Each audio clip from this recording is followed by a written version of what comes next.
በኦሮሚያ ክልል በቡራዩ ከተማ ሰሞኑን በተፈጠረው ግጭት ሳቢያ የሰው ሕይወት ጠፍቷል፣ ንብረት ወድሟል፣ በርካቶችም ከቀያቸው ተፈናቅለዋል።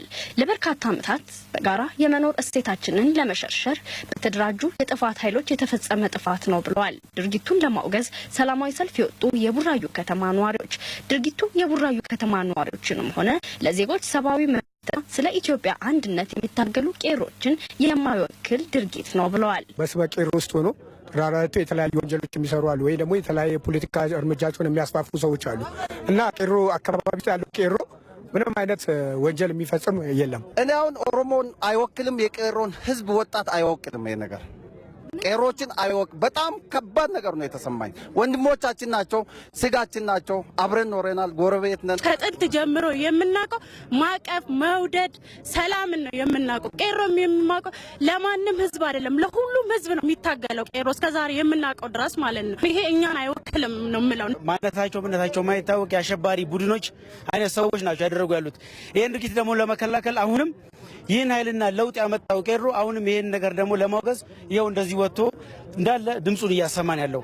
ነዋሪዎቹ አክለውም መንግስት በድርጊቱ ላይ የተሳተፉትን አጣርቶ ተገቢውን እርምጃ እንዲወስድና የተፈናቀሉ ዜጎች ወደ ቀያቸው እንዲመለሱ ጥሪ አቅርበዋል።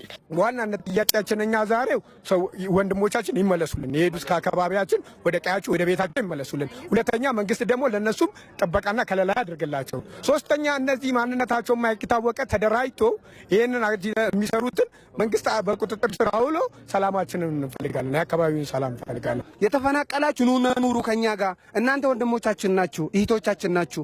እኛ ከናንተ ጋር መኖር እንፈልጋለን። ከመንግስት የሚጣበቀው እሱም ወርዶ ከኛ ጋር ሰርቶ ይሄንን የሚያደርግን ሰው እኛም ይዘን ለህግ ማቅረብ አለበት። ያነጋገርናቸው የቡራዩ ከተማ የሀገር ሽማግሌዎችም በበኩላቸው በተፈጠረባቸው ስጋት ምክንያት ወደ ሌሎች አካባቢዎች የተፈናቀሉ ዜጎችን ወደ ቀያቸው ለመመለስ ከሚመለከታቸው አካላት ጋር እንሰራለን ብለዋል። ሰሞኑ የተፈጠረው ጉዳይ እኛ እናወግዘዋለን እንደ ሀገር ሽማግሌ።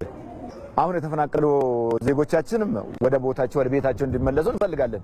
እንዲመለሱም ሁኔታዎቹን እናመቻቻለን። ተጋብተናል፣ ተዋልደናል፣ አብልጃሞችንን አማቾችንን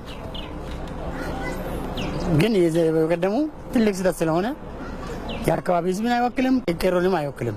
ወደ ቀያቸው እንዲመለሱና ንብረታቸው እንዲረከቡ የጎደለ የተዘረፈባቸው ንብረት ህዝብ ሆነ መንግስት ተረባርቦ እንዲሞላላቸውና ካሳም እንዲከፍላቸው እናደርጋለን።